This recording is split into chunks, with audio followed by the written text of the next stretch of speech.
seats taken already. This is amazing because in 1978, this church acquired its first set of handbells. And 4 years later, since they were in the closet most of the time, the church board here recommended that the director of music at that time take them with him when he left. Yeah, really true. However, they did realize that that was probably not the wisest decision they ever made, and so they did acquire. We got another 3-octave set of Schulmrichs and started in, and actually Joan started a choir with our younger people. And then Vic Kostinko came along, and he owned a set of handbells. And we started ringing and getting interest and stuff in this, and Vic was the president of the American Guild of English Handbell Ringers, that name that you used to have to learn back then. So Vic was a member here, and he started gathering people together to ring. And he says, you know, it would be really fun. There are some choirs that are really exceptional, and they have 4-octave sets of handbells just like we do.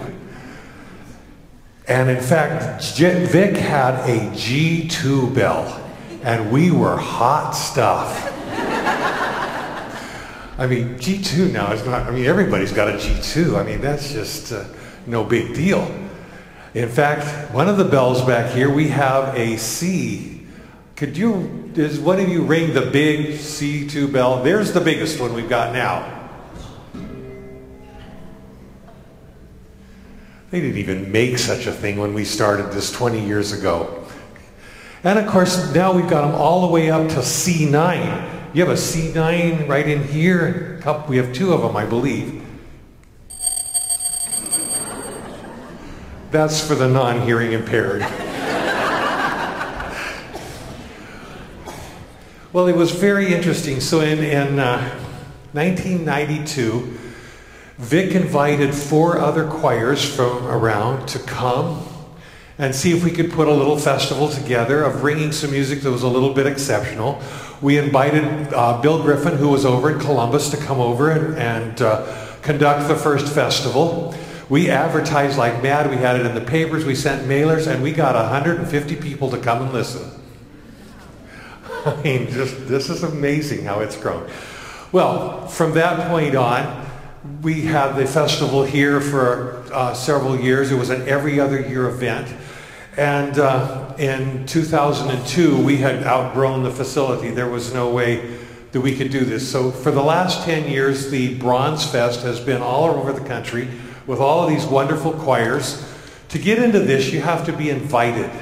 There's no way to become a Bronze Festival ringer without being invited. And that means you got to be really hot stuff. So you're looking at some of the scum of the cream. It's all in the telling. All right. Some of these groups out there have CDs for sale. If you really like handbell music and want to take it home so that you can listen to it till the next Bell Festival, which will be with Summit Bells wherever in 2 years, there's CDs for sale out there. If the sun decides to come out, it's going to hit you flat in the face in this building. Sit there and enjoy it. In 7 minutes, it'll go to your neighbor and just put your thing up. If you move, you get a double dose. So you just might as well endure it in this room. That's kind of our thing that's just of no fun. Okay, it's a great pleasure of mine to introduce Joan Uliff-Dorgan, who is our handbell director here now and has been responsible for all of the goodies. Would you give her a hand?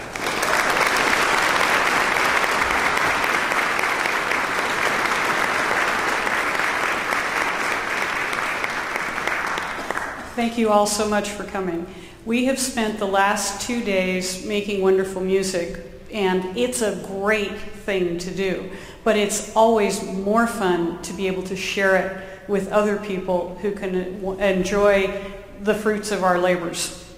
The groups that we have here, we have Carillon Choir from Midland, Michigan. We have Chuck Cobb's Choir Summit from Akron, Ohio. We have Classical Bells, who are from Detroit. We have Embellish, who are from Grand Rapids. We have Kalamazoo Ringers from Kalamazoo. And In the back is our Advent ringers. We get built into the choir loft because we're the home team. If you have not heard bells before, you are really in for some enjoyment, because we have a wide range of every kind of music imaginable. What we have enjoyed the most is, and we keep bringing Fred Grayman back to direct us again, because he is exceptional at helping us to draw out the most musicality that we possibly can. And that was one of the goals. Now, if you don't know about the Guild, which is now called the Handbell Musicians of America, the purpose, the motto, is uniting people through musical art. And we have definitely united this weekend, and we want to unite you with us. So with that, I would like to introduce our conductor. We've had Fred come here from Paris, France.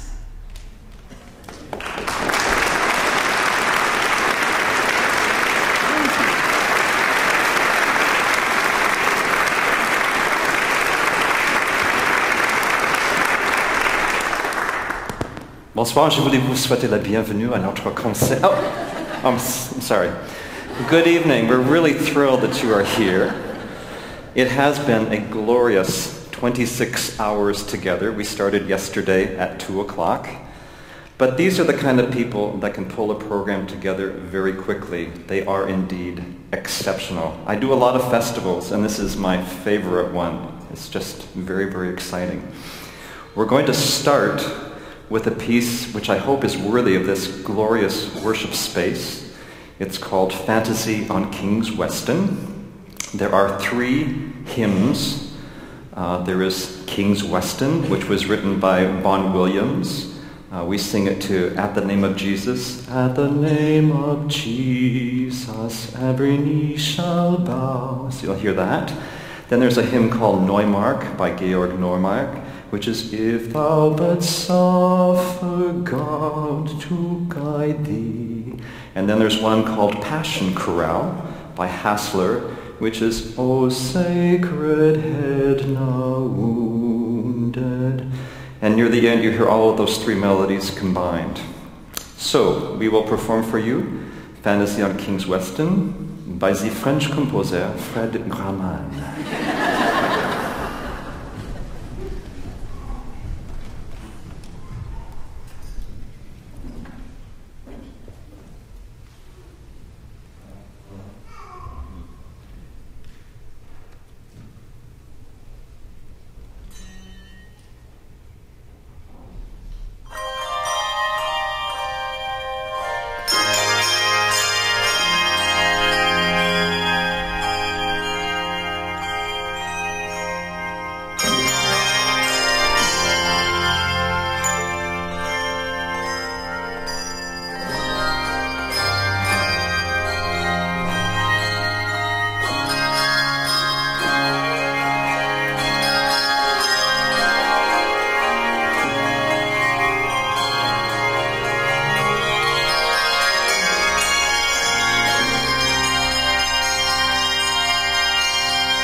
The next piece we're going to play is entitled Russian Sailor's Dance. It was composed by Reinhold Glier, who was born in 1875 in Kiev. It's taken from an opera entitled The Red Poppy, and this is the most famous dance from that opera. It's based on an old Russian folk song. There's this very frenetic kind of wild introduction, and everything stops, and then you hear the folk song, bom, bom, yum, bum, bum, bum, bum. You'll hear it in the bass bells. It's their moment. You'll see all this aluminum and bronze up there swinging away. It's very impressive. Now, it's not easy because near the end it gets really fast. So as an extra incentive, we're actually going to fill the bells with Russian vodka, and anything left they get to drink at the end. Now, those in the front, you may want to have your programs ready. Anyway, Russian Sailor's Dance, okay? And no dancing, please.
while the classical bells are getting ready to play their solo piece, I just wanted to tell you a little bit about the American Church in Paris. You might have read in the program, I'm the music director there.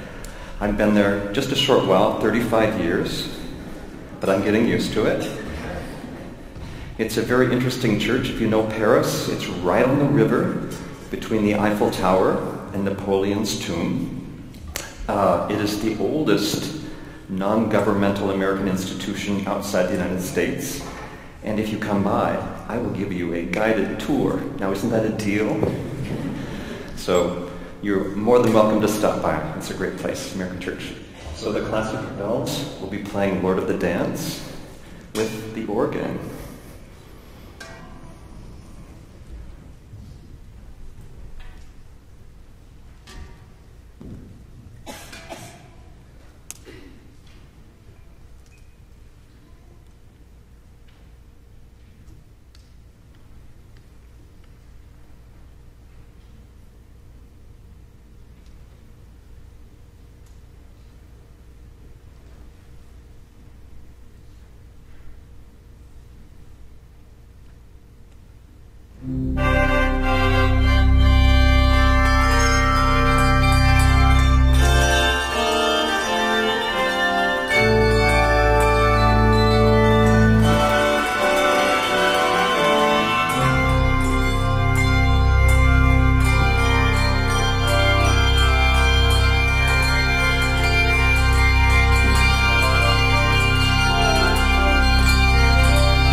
When we put the program together, we decided we definitely wanted to include a piece by Don Alured. He unfortunately passed away in 2011, but he is the man who really put handbells on the map. I think if I asked the people up in front how many have rung under his direction, would you raise your hand if you rung under Don Alured's direction? Okay, a lot of people. And if handbell ringers today have not, they probably are ringing under one of his students, or perhaps reading one of his technique books that he's written, but he was just an amazing person. We're going to play a piece called Sharon's Song, which was a piece that he wrote for his choir. They hadn't named it yet, but there was a young woman who liked to listen to their rehearsals, and she particularly liked this piece, and she was facing some very difficult surgery, but didn't complain and just loved the music, and they decided that for their concert, when they were going to premiere the piece, they would name it after her, so they called it Sharon's Song. So that's where the title comes from.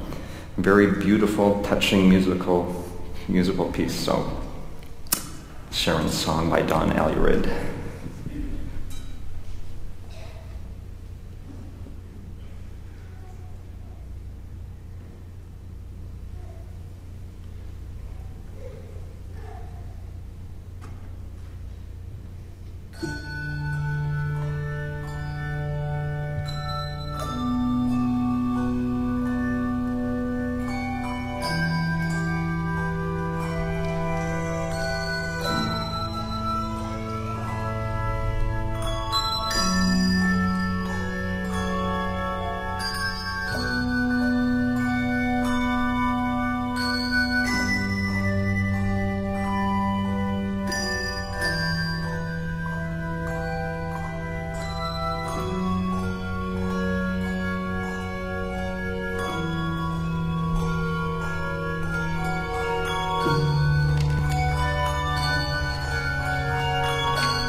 The next piece we will play is an arrangement of Let All Mortal Flesh Keep Silence, which is an ancient chant that comes from the book of Habakkuk in the Bible. It was translated into English, and then Ralph Vaughan Williams took the text and combined it with a French medieval melody called Picardy.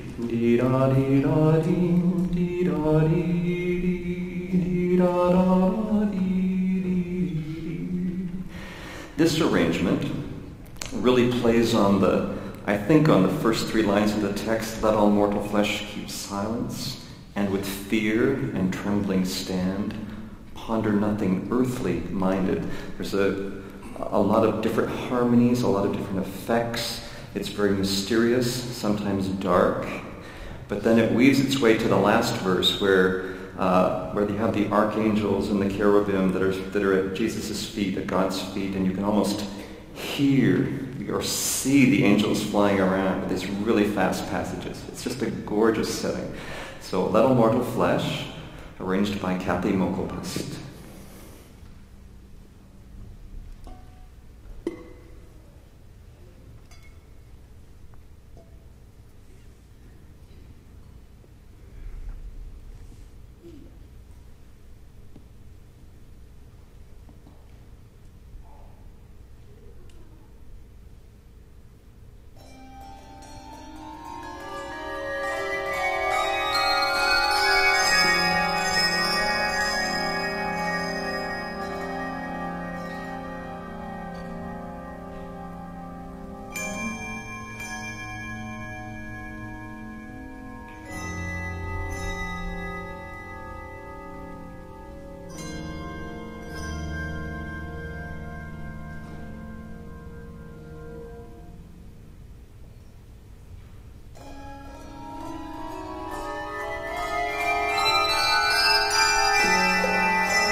Next piece.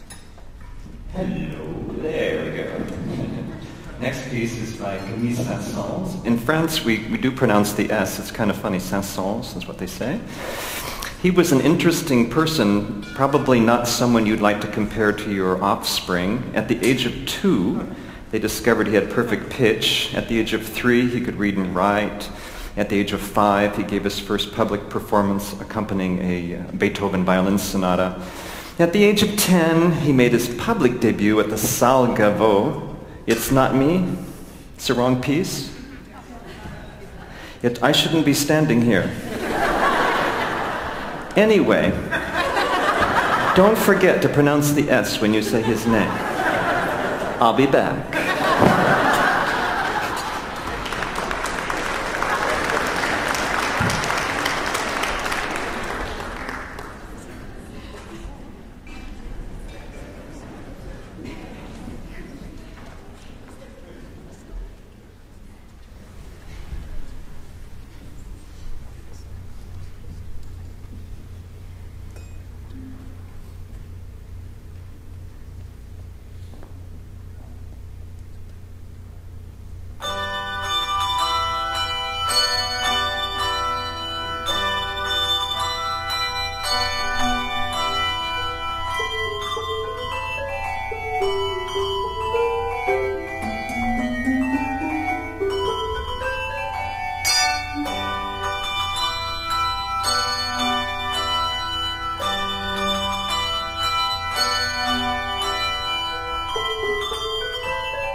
So, this is... Hello. I'm back. Yes? No? Hello? There we go. Sorry. This is the time in the program when we have a little quiz. Do you pronounce the S on Saint-Saëns? How old was he when they discovered he had perfect pitch? How old was he when he could read and write? You are listening. At what age did he give his public debut? Well, yeah, 5. And then his big one, 10. You are good. He played a Mozart piano concerto, and he offered to play an encore. He let the audience choose any one of the 32 Beethoven piano sonatas by memory. Not bad, okay? Yeah. So Mr. Saint-Saëns became organist at the Madeleine Church in Paris in 1857 and astounded everybody with his improvisations. And Franz Liszt, who was in Paris a lot of the time, said he was the greatest organist of his time. We're going to play a transcription of one of his preludes for organ. And you can kind of hear the middle bells are playing one hand, be-da-do-dee-do-dee-do-dee-do-dee-do-dee-do-dee-dum. Another hand is playing on a third manual, but you're hearing the chimes. And then later on you hear the melody on one manual and then the other melody in the feet played by the bass bells. So this is Prelude in B major by Camille Saint-Saëns. Okay, you're good.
I think it's time to have some fun, no?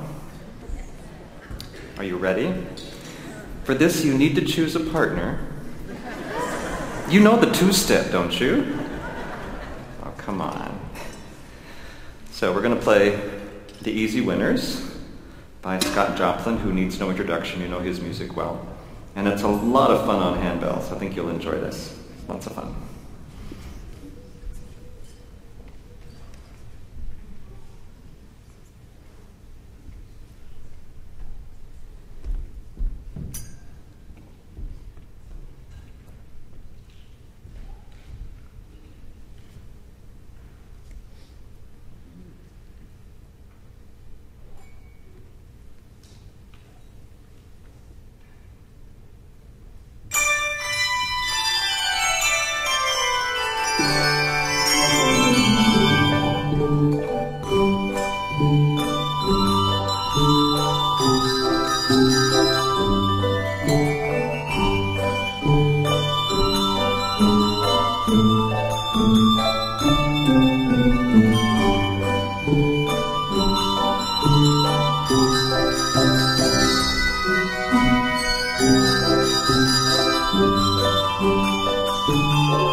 It would be unfair of me to stand up here and take all the credit for what's happening with our massed ringing, because each of these 6 groups has amazingly dedicated and talented directors. All of them just spend huge amounts of time doing what they do. Very, very dedicated.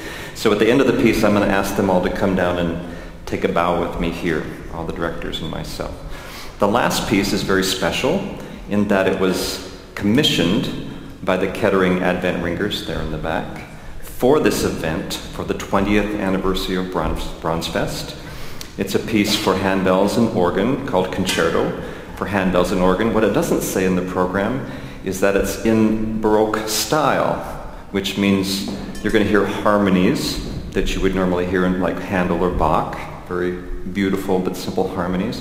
There's always a bass line that continues all the way through, and you're going to hear the bells and the organ play together, but then in dialogue a bit, each one having their little solo time.